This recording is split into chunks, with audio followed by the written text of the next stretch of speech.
why, with all their money, are the LeBron Jameses and the Jay-Z's and everybody else partaking in this? Do they not have a choice? Are they compromising somewhere that they have to go along with this? Are they sadistic?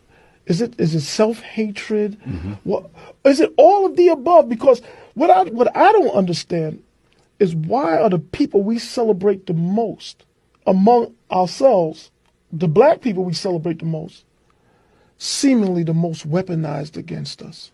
Dr. Frances Cress Welsing, greatest African psychiatrist in modern history from this city, said, if you don't understand white supremacy, what it is and how it operates, nothing else will make sense to you in this society. The reason why those who are least interested in helping us fix our problem are the most celebrated is because they are the ones that are put out in front of our children to be celebrated. If you were not loyal to black people before you got rich, you definitely will not be loyal to black people after you get rich. But let's go further. During slavery, when a rebellious slave misbehaved, what would they do? They would put him out in front of all the slaves, and they would whip him and tar and feather him and lynch him as a message to the others. Every generation, white America makes a sacrifice of a black celebrity. Look at your entire life. I've been on the planet 45 years. Every generation of my life, every decade, white America finds a celebrity that they put out and destroy them as a reminder to LeBron and Oprah and Lee Daniels and Tyler Perry and everyone else. Jay-Z, Beyonce, don't forget, you might be a billionaire, but remember who helped you make that money. At the end of the day, y'all got the money, but we got the power. That's why they don't mind signing a $100 million contract. Because everybody in your circle is white. Your agent is white. Your lawyer is white. Your publicist is white. Your banker is white. The person selling you the car is white. So do you know what a black celebrity really is? He's a water sprinkler. He's a redistributor of white wealth. Because you can't use that money to help your own people. The reason they don't help us is because the white man has made it clear. Number one, white people will not support black people who are loyal to black folks. You cannot become a popular celebrity in America if you are unapologetic. It's impossible. You must do what? Compromise yourself in the presence of white folk. You must be an acceptable Negro. If you are not an acceptable Negro, they will destroy you. I like LeBron James, and I see he got some black manhood in him, but he's trying to navigate this in his final years because he's concerned about what his public memory and image will be after he retires. Oprah's doing the same thing.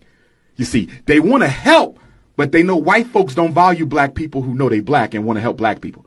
That's a crime in America, being loyal to black. You can't be rich and be loyal to black folks because you end up like Johnny Cochran, assassinated, so-called brain aneurysm. They murdered Johnny Cochran because he was investigating how much money America owes black people for slavery. First he gets OJ off, then he gets Geronimo Pratt of the Black Panther Party off for free, defended him for free.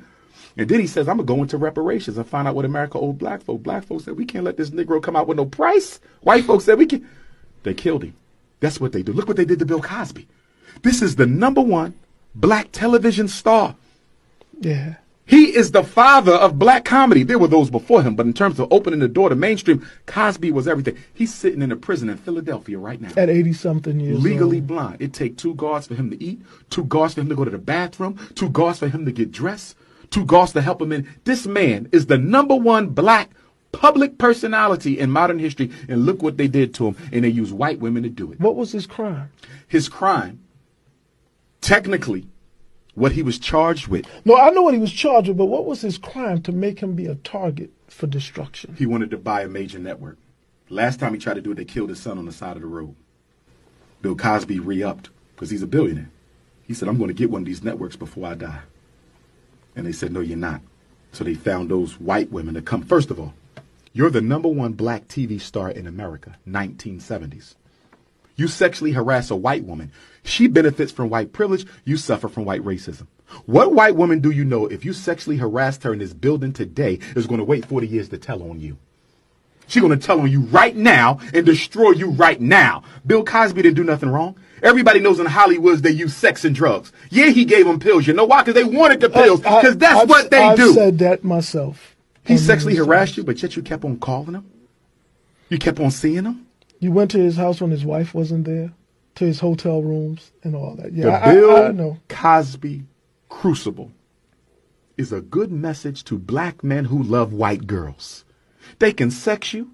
They can marry you. They can have your babies. They can take care of you. But when they get that phone call from that white male and say, it's now time for you to do a job for your people, they will gladly do it. See, one of the problems we have as black people, we fail to realize that racism is not personal. Racism is business. See, black people will have a white friend and say, well, those are my white friends. Okay, they may be. But you need to understand something.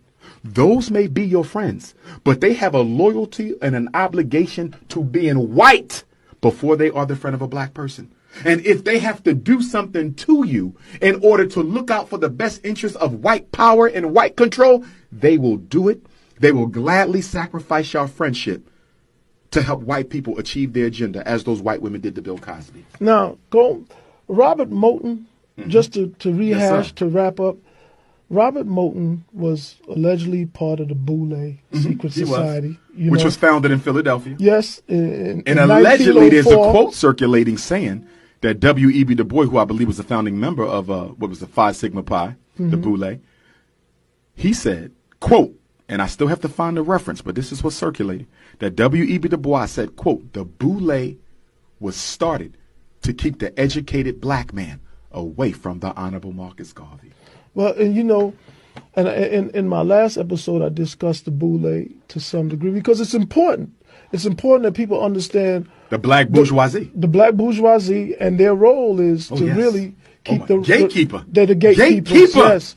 And they've been traditionally recruited through the HBCUs and so on and so forth. And Howard University, which we love, is the #1 recruiting site for black agents of the FBI. That's a documented fact. You know, and me personally, I believe this is why Roland Martin came out against Wendy Williams when she said there was no more need for the and HBCU. He's also Boule. He said it himself on the Breakfast Club that he's Boule. Yeah. I've had many interactions with him. Oh, yeah, he's a proud Boule. Oh, yeah, proud. And that's why he tried to come against me on the show I did with him. Oh, yeah. But to me, he can't be a high-ranking Boule, or he wouldn't even be advertising. He wouldn't be advertising. He's a step-and-fetching Boule. Yeah. But again, no neck, bald head.